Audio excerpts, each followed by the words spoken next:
Aujourd'hui, on se rend compte que durant le procès de Martinez-Zogo, la question de l'assassinat de Monseigneur Bala refait surface.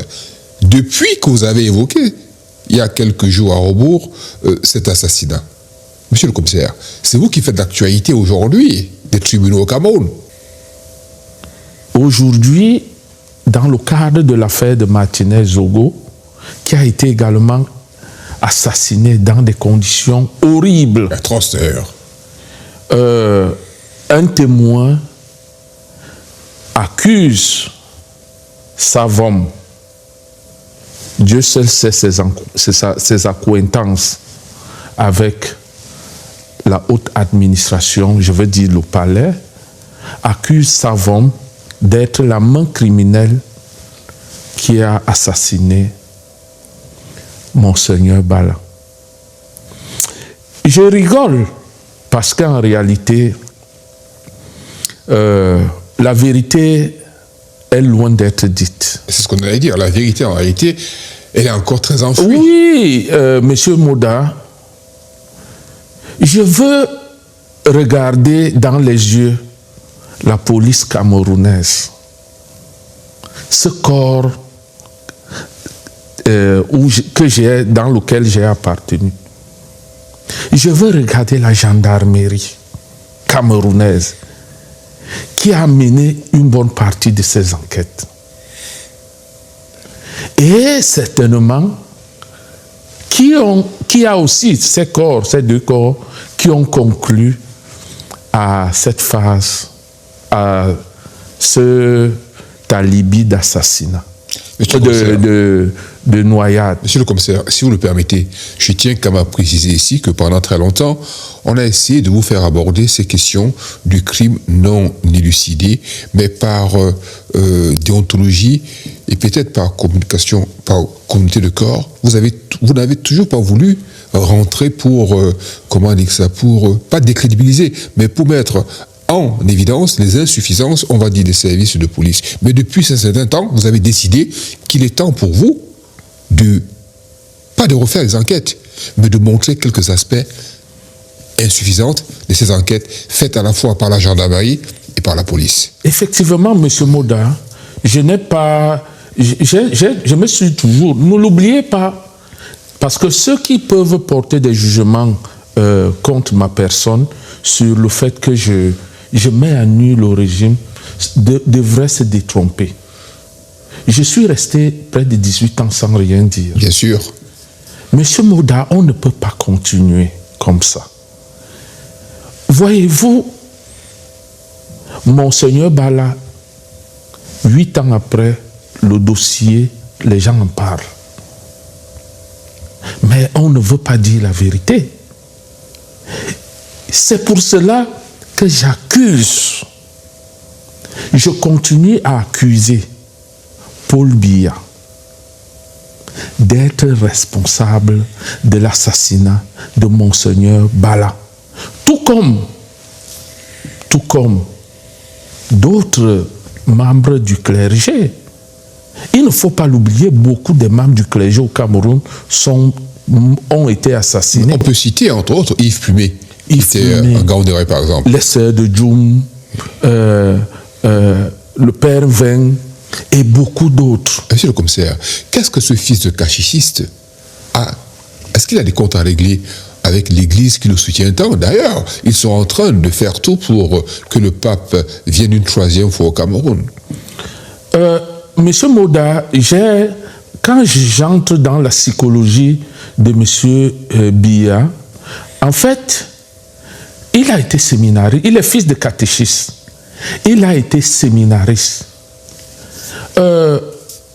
Certainement, là où nous nous trouvons, le sacré, pour lui, par le fait qu'il ait été au sein de ce milieu pour lui n'est pas un milieu sacré. C'est pour cela que d'un coup de baguette magique, comme il avait dit à Eric Tindjé, d'un coup de tête, je peux faire de toi, je peux te faire disparaître. D'un coup de tête, effectivement, il peut décider qu'un prélat soit éliminé, parce que pour lui, ce n'est pas du sacré.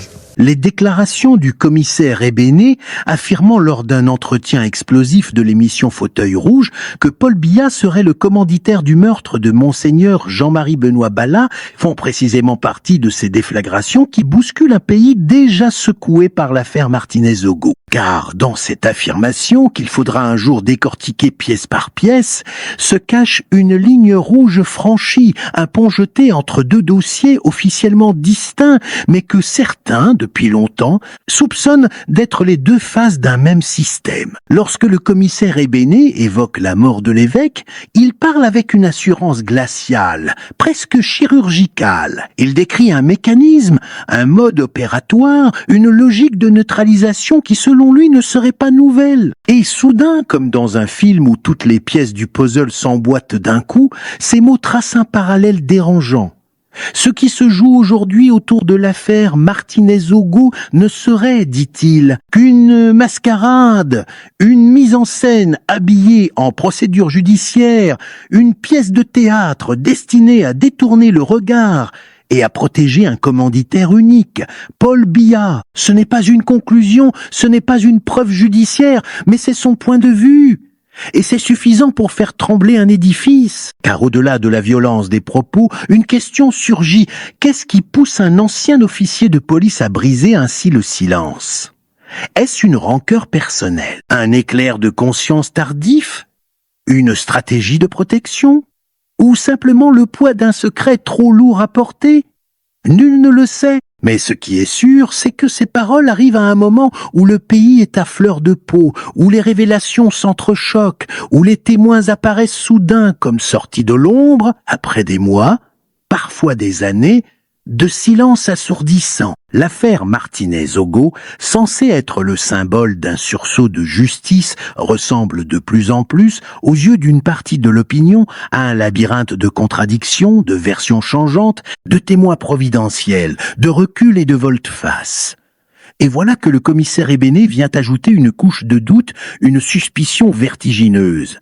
Et si tout cela n'était qu'un écran de fumée? Et si les arrestations spectaculaires, les revirements politiques, la communication calibrée n'avaient qu'un seul objectif, créer l'illusion d'une justice en mouvement tout en protégeant le sommet? Ces déclarations, évidemment, mettent le feu à la poudrière. Elles soulèvent une question obsédante. Pourquoi aujourd'hui? Pourquoi maintenant? Alors que l'opinion commence déjà à douter des motivations profondes du procès? Est-ce une coïncidence ou un timing calculé? Est-ce un avertissement envoyé à un régime fragilisé? Ou un acte de désespoir d'un homme qui n'a plus rien à perdre? Mais au-delà des spéculations, une autre réalité s'impose. Lorsque deux affaires aussi sensibles que celle de Monseigneur Bala et de Martinez-Ogo se retrouvent liées par un même nom, fût-ce par simple allégation, le pays vacille, parce que ces deux crimes ont un point commun, leur impact émotionnel. L'un touche un homme de foi, figure morale respectée. L'autre touche un journaliste, symbole de la parole libre, de la vérité brute. Deux hommes qui, chacun à leur manière, représentaient une forme de résistance face aux abus. Deux hommes dont la mort a été vécue comme un traumatisme national. Alors, quand un commissaire affirme que le même commanditaire se cacherait derrière ces deux disparitions, il ne fait pas qu'alimenter la polémique, il réactive les douleurs, les colères, les suspicions enfouies.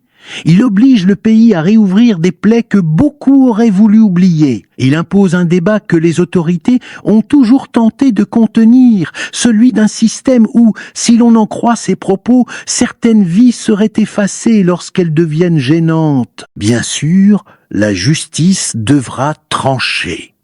Les faits devront être établis. Les preuves devront parler. Aucun aveu, aussi spectaculaire soit-il, n'a valeur de verdict. Mais ce que cette sortie provoque, c'est autre chose. Un séisme politique, car le commissaire Ébéné, en reliant Monseigneur Bala et Martinez-Ogo à un même commanditaire, défie la version officielle, renverse la table et place le débat là où personne n'osait plus le mettre, au sommet de l'État. Et maintenant, Maintenant, il appartient au pays de choisir comment entendre ces mots, comme un cri de vérité ou comme un barreau d'honneur, comme une alerte ou comme une manœuvre. Mais une chose est sûre, cet aveu ne disparaîtra pas. Il va circuler, s'amplifier, s'analyser. Il va nourrir les conversations, les peurs, les théories, les indignations. Et il rappelle une vérité brutale. Au Cameroun, ce ne sont jamais les crimes qui manquent, ce sont les réponses.